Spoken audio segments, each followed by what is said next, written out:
안녕하세요. 이스라엘의 역사 세 번째 시간입니다. 오늘은 구약 성경과 신약 성경 사이에서 암흑의 시기라고 불리는 약 400년간의 중간기 역사를 함께 살펴보려고 합니다. 신구약 중간기라고 하는 명칭은 말 그대로 구약과 신약 사이의 중간 시기를 뜻합니다. 이 시기가 보통 암흑기라고 불리는 이유는 하나님께서 평소처럼 예언자나 어떤 다른 형태로 말씀하지 않으시고 침묵하셨다고 생각했기 때문입니다. 물론 표면상의 침묵이었지만 말과 말 사이의 침묵도 하나의 대답이라는 말이 있는 것처럼 하나님께서는 이스라엘 향해서 무언의 말을 보내셨습니다. 그것은 이미 에스겔, 다니엘 등의 구약의 마지막 부분의 책에서 예언한 것들이 암흑의 시기라 불리는 시대에 하나씩 성취되어 가는 것을 통해서 깨달을 수 있습니다. 하나님께서 역사 속에서 무엇을 말씀하셨는지 본격적으로 이스라엘 왕조의 마지막 역사부터 거슬러 올라가 보겠습니다. 먼저 우리가 주목해 볼 것은 이스라엘 왕조가 내리막을 치닫고 있다가 결정적인 변곡점이 되는 사건인 요시야 왕의 죽음입니다. 북이스라엘이 주전 722년에 아수르에 의해서 멸망당하고 나서 남유다 왕국은 그 사건을 통해서 반성을 하기는커녕 하나님께서 예루살렘 성전만이 유일한 성전이고 남유다를 지지해 주신다 이렇게 믿게 되었습니다. 그래서 성전이 있는 한 시온은 멸망하지 않는다라고 생각하는 시온 불가침 생각, 그리고 그와 궤를 같이 하는 다윗 언약은 불변하다는 신학들이 그 시기에 성행하게 됩니다. 이때 등장했던 예언자들이 예레미야와 같은 사람이었습니다. 이 예레미야의 예언은 앞선 선배 예언자 이사야 예언과는 좀 반대되는 것 같습니다. 예레미야는 시온 불가침과 다윗 언약의 영원성에 대해서 예언한 이사야와 정반대의 예언을 하므로 주전 7세기에서 6세기 많은 사람들로부터 문매를 맞았습니다. 바벨론으로 끌려가 장가가고 시집가고 농사지으라는 예언은 그 당시 사람들에게는 이해할 수 없는 예언이었죠. 그러나 하나님께서는 이 예언을 성취하심으로 예레미야의 예언이 당시 거짓 선지자들과는 달랐다라는 것을 입증해 주셨습니다. 왜 이런 일이 일어났을까요? 사실 이사야는 시온주의자도 다윗 언약의 수호자도 아니었지만 종교 지도자들은 이 예언을 불변의 진리로 여기고 물리적인 성전만 영원하면 된다고 왜곡하여 이해했던 것입니다. 그런데 요시야 왕이 개혁을 하고 뭔가 자정의 분위기가 막 뿜뿜하면서 이스라엘이 다시 한번 도약하는 것인가 기대했던 시점에 요시야 왕이 갑자기 죽게 됐다. 이집트 왕 느고가 아수르를 도와서 바벨론을 치기 위해 올라가는 길을 아수르를 지금까지 원수로 여겼던 요시야가 막아서고 그 전투에서 요시야가 패배하게 된 것입니다. 아마도 요시야도 하나님의 뜻은 북이스라엘을 멸망시킨 원수인 아수르를 막아서는 것이라고 생각했을지도 모릅니다. 그러나 유다가 감당할 수 없는 국제 정세의 변화가 꿈틀대던 그 강대국들의 틈바구니 속에서 버틸 수 없었던 것입니다. 성경에 등장하진 않았지만 애굽왕 느고가 올라온 이유는 그 유명한 전투인 갈그미스 전투를 위해서 북진했던 것입니다. 이 전쟁으로 고대 근동의 패권이 아수르에서 바벨론으로 결정적인 사건을 통해서 넘어가게 되는 것이고, 요시아의 죽음 이후에 얼마 지나지 않아서 주전 586년에 남유다 왕국은 바벨론 제국에 의해 멸망당하게 됩니다. 이스라엘의 부흥을 기대하게 만들었던 요시아 왕이 전사했던 그 장소 무깃도는 고대로부터 굉장히 잦은 전쟁이 있었던 도시였습니다. 이스라엘의 가장 입지가 좋은 장소를 꼽는다면 아마 이 무깃도를 꼽을 정도로 남쪽으로는 이집트와 연결되고 북쪽으로는 메소포타미아에 이르는 도로로 연결되어 있는 굉장히 교통의 요충지였습니다. 우리가 잘 아는 이집트 룩소르에 있는 카르낙 신전의 부조에서도 투트모세 3세가 가나안 땅 원정을 바닷길을 따라 올라가 이곳 무깃도에서 가나안 연맹과 극렬한 전쟁을 벌였다는 기록도 있습니다. 이 가나안 부족 연맹은 여호수아서 12장과 사사기 1장에서도 등장합니다.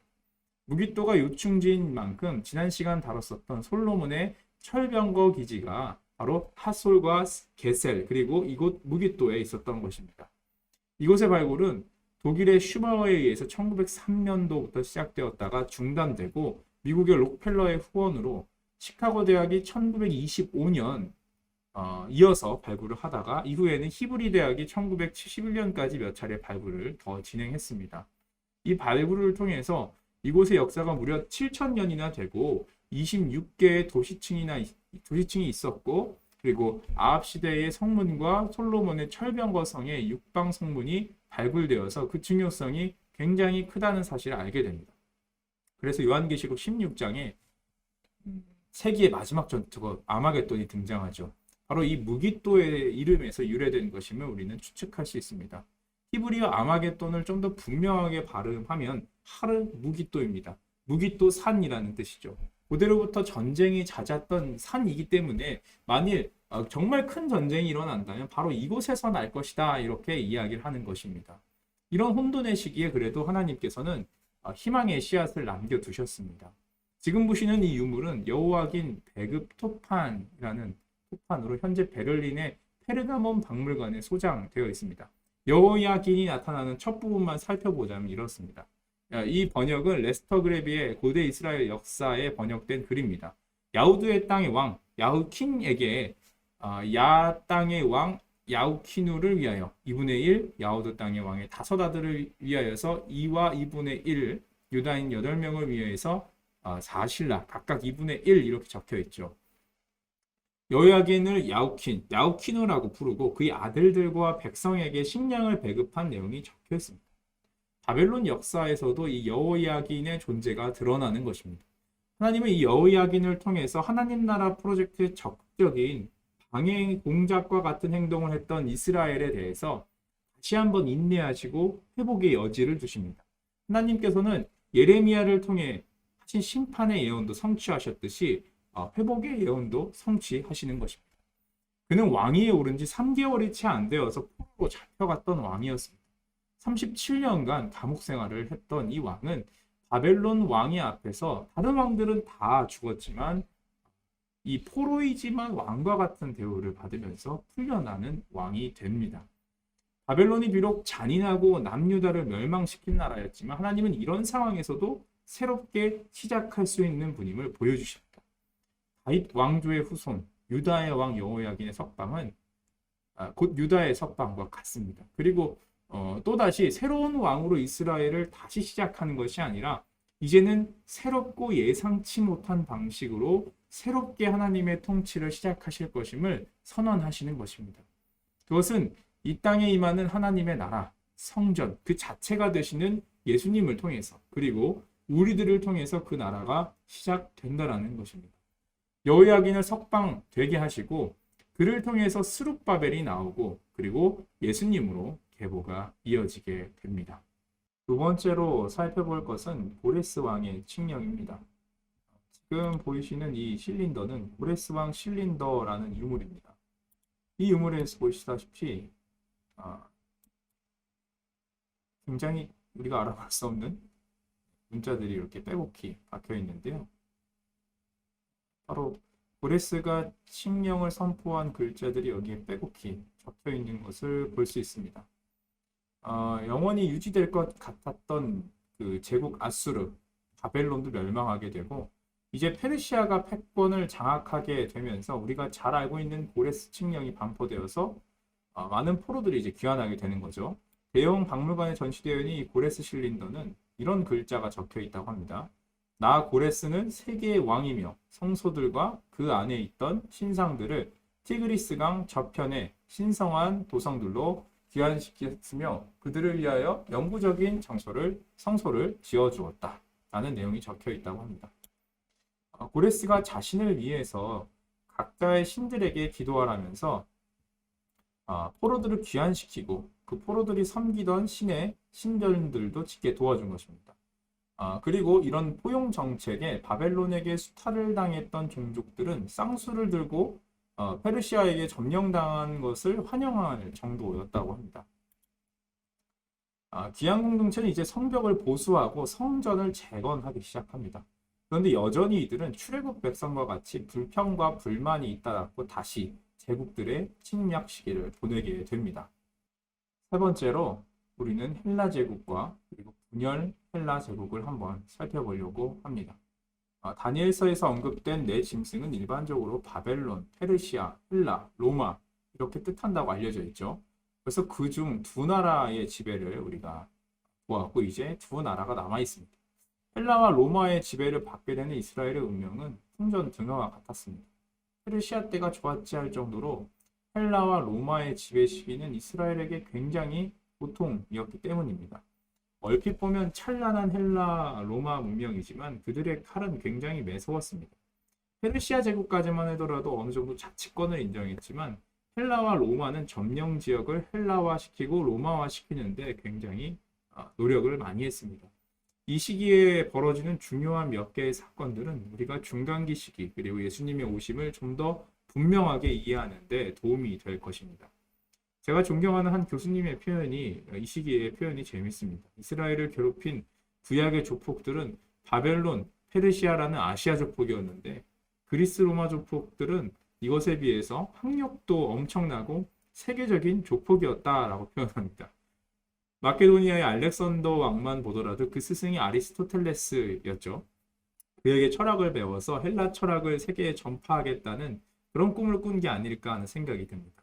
그 엄청난 지역을 3, 4년 만에 정복한 것은 보통 사람이 아니라는 것이죠. 그리고 점령지마다 헬라화를 하고 동방인 이스라엘도 서구화되기 시작합니다. 알렉산더 이후에 나라가 쪼개지면서 여러 조폭들이 생겨났는데요. 이스라엘에 영향권에 두었던 이집트의 톨레미 왕조, 그리고 팔레스타인의 셀루시드 왕조가 대표적입니다. 먼저 톨레미가 이스라엘을 점령했을 때는 그나마 학구적인 왕이어서 많은 나라들의 경전을 자신의 언어인 헬라어로 바꾸는 작업도 시작을 하고 덕분에 히브리 성경이 70인경 헬라어 성경으로 번역이 되죠. 어떻게 보면 유대교가 국제화된 계기가 아닐까 생각이 듭니다. 고레스가 이스라엘 백성을 땅으로 돌아오게 했다면 이 톨레미 왕조는 구약의 지혜를 세계적으로 퍼뜨린 것입니다.